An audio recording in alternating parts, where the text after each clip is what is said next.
Promesse biblique du jour, parlons du découragement. Faire confiance. Le mot confiance, c'est un nom féminin, c'est une espérance ferme, une assurance d'une personne qui se fie à quelqu'un ou à quelque chose. Le synonyme du mot confiance, c'est la foi, la sécurité. C'est cette confiance qui fut la force de nombreux hommes, femmes et même enfants confrontés à l'adversité physique. John Milton, écrivain aveugle et auteur du Paradis perdu et du Paradis reconquis, ou encore Beethoven, qui, bien que sourd, composa la 9e symphonie. Et que dire de John Bunyan, qui rédigea Le voyage du pèlerin du fond d'une cellule de prison, ou d'Hélène Keller, sourde, aveugle et muette, qui écrivit « Ni les ténèbres, ni le silence ne sauraient entraver le progrès de l'esprit humain ». Est-il possible de reprendre courage, même au plus profond de la vague? Oui.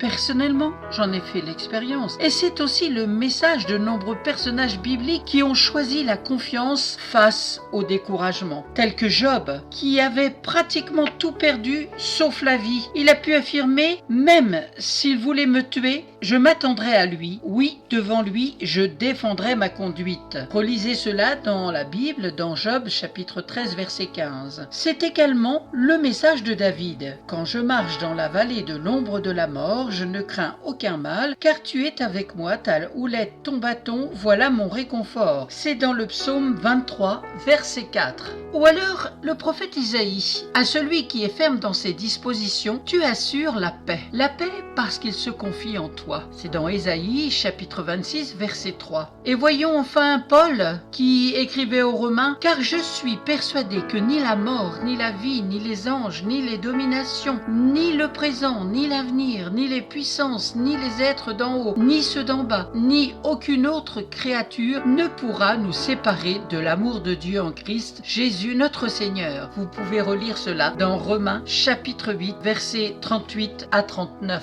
Voilà ce qu'il faut se souvenir dans la détresse. Dieu nous aime toujours, même si ce n'est pas ce que vous ressentez. Êtes-vous capable d'affirmer « Dieu m'aime toujours » ? Oui, Dieu nous aime toujours. Son amour n'a aucune ombre de variation. Alors approchez-vous de lui pour être renouvelé, restauré et guéri. Relisons ensemble pour terminer l'épître de Jacques, chapitre 1, versets 16 à 18, où il est écrit « Ne vous y trompez pas, mes chers frères, tout don excellent et tout cadeau parfait viennent du ciel. Ils descendent de Dieu, le créateur des lumières célestes. Dieu ne change pas et ne produit pas d'obscurité par des variations de position. De sa propre volonté, il nous a donné la vie par la parole de vérité, afin que nous soyons au premier rang de toutes ces créatures. Amen. Soyez bénis, bon courage. À très bientôt.